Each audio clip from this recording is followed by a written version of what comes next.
Empress Irene's exquisite beauty made jaws drop, but no one realized that her elegant face hid a twisted mind. Irene would do anything to gain power. In order to inch closer and closer to the Byzantine throne, she manipulated her loved ones, subjected her enemies to heinous punishments, and, in one occasion, dealt the ultimate betrayal to her own husband. Buckle up. Empress Irene's story is not for the faint of heart. Irene's path to the throne of the Byzantine Empire was a twisted one, but she did have a leg up in the beginning. Born in Athens around 750, she was a member of an extremely influential and noble Psaranthipakos clan. Unfortunately, there was a twist. Irene experienced immense tragedy from a young age, with both of her parents dying when she was a girl. There was, however, one consolation. Besides her accomplished education, Irene was also exceptionally beautiful, and she was about to put her good looks to great use. When she was still a teenager, the current Emperor Constantine III invited Irene to travel to Constantinople, the center of the Byzantine Empire. Some historians believe that while there, the emperor put on the first Byzantine bride show for his son and heir, Leo. It is as gross as it sounds. Young women paraded in front of the young man, and he picked the one he found the most beautiful. Well, you can guess what happened. At the bride show, Irene's great beauty helped her blow all the other high-ranking women out of the water. She and Leo married very soon after her arrival in Constantinople, tying the knot in November 769. It was a fairy tale likely beyond the orphan girl's wildest dreams, but don't get too cozy. It soon turned into a total nightmare. The biggest issue was a deep one. While the ruling Byzantines were iconoclasts who were against any talismans depicting religious figures, Irene had iconophile sympathies and secretly loved images of saints. And sure, this conflict may seem harmless today, but for Irene and Leo, it was the beginning of one of the most scandalous periods in Byzantine history. Constantinople was nothing if not dedicated to the crown, and in 771 she gave birth to an heir, a boy named Constantine after his grandfather. But even this happy news has suspicious underbelly.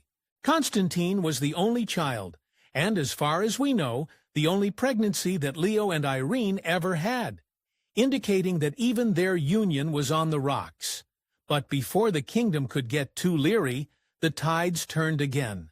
As emperor and empress, it was crucial that Leo and Irene present a unified front to their kingdom. But they didn't. While more lenient than his father, Leo was still devoted to the iconoclasts' cause. Meanwhile, Irene's rebellious and dangerous love of religious imagery only grew deeper as the years went on, until the day it all came crashing down. Irene's husband had spent the first years of his reign flirting with the idea of some iconography being okay. But in 1780, everything got flipped upside down. Leo began persecuting iconophiles like Irene, left, right, and center, and he wasn't nice about it. He detained his own courtiers, submitting them to whippings and humiliations, such as shaving their heads. Clearly, something had gone wrong. The answer may lie in Irene's own bedchamber. We'll never know for sure what set Leo off on his violent rampages of iconophiles, but historians have made a chilling suggestion.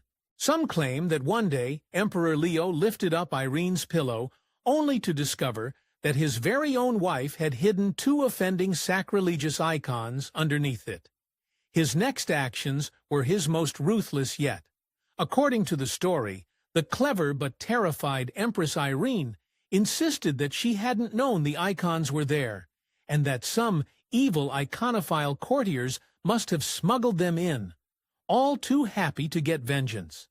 Leo then tracked the courtiers down and had them punished. Even so, he was far from fooled.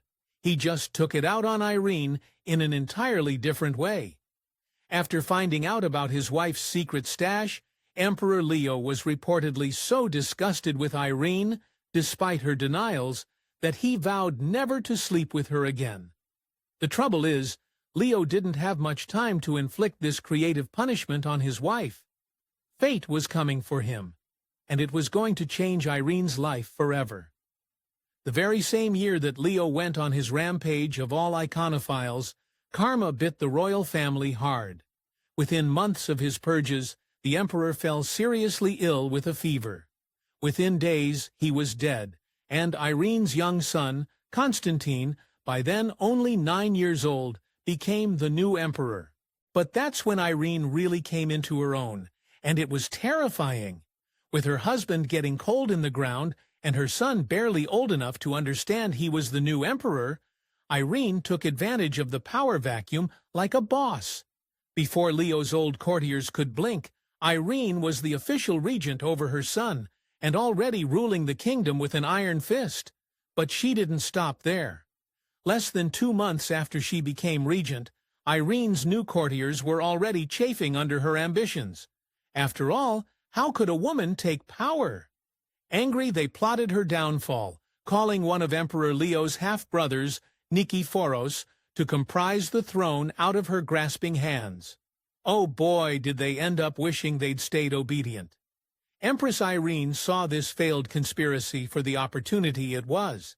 She not only punished the men, she banished them from their former high positions, then replaced them with men who were unfailingly loyal to her and her vision for the empire.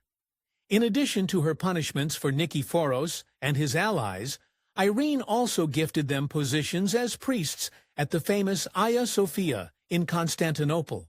Sure, that may seem like a merciful compliment, until you realize the stunning truth. Taking up the cloth barred the wily Nikephoros from ever ruling in the future. Suddenly, now everyone in the empire knew they were dealing with one smart cookie, but Irene was moving on to even more cunning tactics.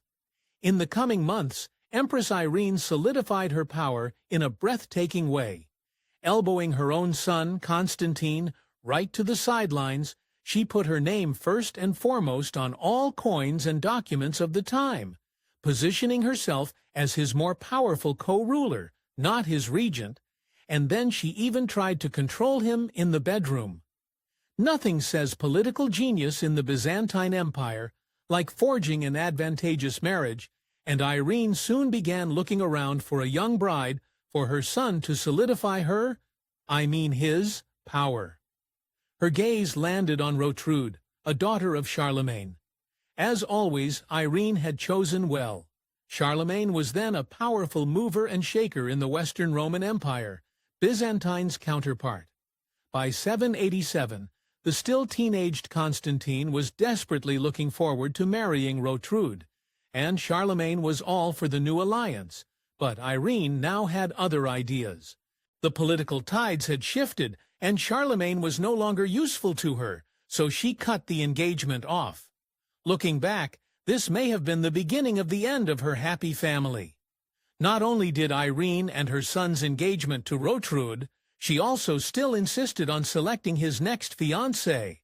Ironically, she chose the prospect Maria of Amnia through a bride show, the same unromantic, shadowy way that Irene herself got to be empress. Constantine dutifully tied the knot with Maria, but the entire time he was plotting revenge.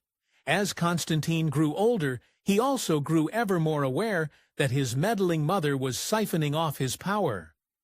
By 790, Constantine was beside himself with frustration and ambition for his throne, and her courtiers were none too happy with her either. Suddenly, the discontent bubbled up into true rebellion. Soldiers took arms against her, proclaiming Constantine as the true emperor, and Irene as a mere pretender. Worst of all, this time it worked. After a decade of nearly unchallenged power, Irene was humiliated and stripped of her titles. It only made her hit back that much harder. With Irene out of power, everyone thought that this weird period of a woman ruling was done for last, but they had other plans. As it turns out, running a kingdom wasn't as easy as Irene had made it look, and her son Constantine VI failed spectacularly. With months he was scrambling, barely fending off attacks from his other relatives. In 792, Constantine came crawling right back to his mommy, begging Irene to come back to court and help him clean up the mess he'd made. To sweeten the deal, he even offered her back the title of Empress. Not that Irene would have accepted anything less. She agreed, and four-time mother and son reigned as co-routers once more, until Irene plotted her baby's dark demise. In the end, the straw that broke the camel's back was Constantine himself, namely his scandalous bedroom habits. Irene's marriage to Maria of Amnia had been utterly miserable, and he decided to divorce her in a place of infamy and take up with his mistress, Theodo. While the kingdom erupted with outrage, Irene saw her opportunity, and boy was she vicious. After 5 years of ruling beside her son, Irene put her ruthless plot into action. She had been quietly gathering allies on her side, and sensing Constantine's weakness, she now unleashed her supporters on him. Her influence was so far-reaching that even when Constantine fled the province in terror, his mother's friends were there to catch him. Of course, that wasn't the end of the horror show, it was only the start. Empress Irene was now just about done playing games with her prodigal son, so she hit him with an utterly brutal punishment. Employing a favorite execution strategy of the Byzantines, Irene had her men gouge out Constantine's eyes on August 19, 797. Yes, she really did that to her own son, giving new meaning to the term family feud. With Constantine VI blinded, heirless, and out of the way for good, there was nothing stopping Irene from ruling not just as regent, but as sole empress of the Byzantine Empire in her own right. Nothing, that is, except precedent. Because as she came into power, the Pope and the Western Roman Empire started side-eyeing her big time. Since she was a woman, some Western Romans claimed there was a vacant seat in the Eastern Empire, and they wanted to fill it with a figure from Irene's past. In 800, just a few years after she fully grasped the Byzantine throne, Irene's power faced a chilling threat. Pope Leo III, going under the whole "a woman doesn't count" theory, proclaimed her old pal Charlemagne as the Holy Roman Emperor of a unified Roman Empire, essentially diminishing the clout of Irene's own kingdom. The Byzantine Empire is no place to rest on your laurels, and any emperor or empress had to constantly be on their toes for plots against them. One day, Irene slipped up, and it cost her everything. In 802, yet another faction of rebels plotted to oust her from the throne. This time, they succeeded in replacing her, insultingly enough, with the public finance minister. Given Irene's ruthless reputation, they did not show mercy. On October 31st, Irene was officially no longer the empress, and after her decades of courtly plotting, no one in the empire wanted to test out having her stick around the palace as a dowager. Instead, the victorious rebels exiled her to the remote Greek island of Lesbos, now famous as the poet Sappho's home. Once Irene got there, her fortune fell even more. Irene had grown up beautiful, took up a position as a fantastically wealthy consort, and plotted her way into absolute power. In other words, she was not used to poverty, but that's exactly what she got on Lesbos. Her fate was pitiful. Bereft of her jewels and her influence, the once mighty Irene had to make ends meet by spinning wool. With this complete reversal of fortunes, it's perhaps no surprise that the shock was too much for the former empress, who was now somewhere in her 50s and showing signs of wear from her difficult life. In the end, Irene only survived a bare year on Lesbos after her humiliating exile, passing on August 9, 803. There are many theories about just how and why Irene's late husband, Emperor Leo, passed.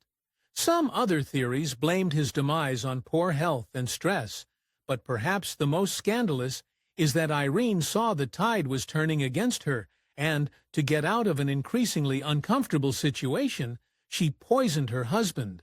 Whatever the truth, Irene definitely had no scruples when it came to getting and keeping power. And her subjects found that out the hard way. If you enjoyed this video and you'd like to see more content from Factor 8, please don't forget to hit that subscribe button below and leave a like and comment on the video. Thanks for watching.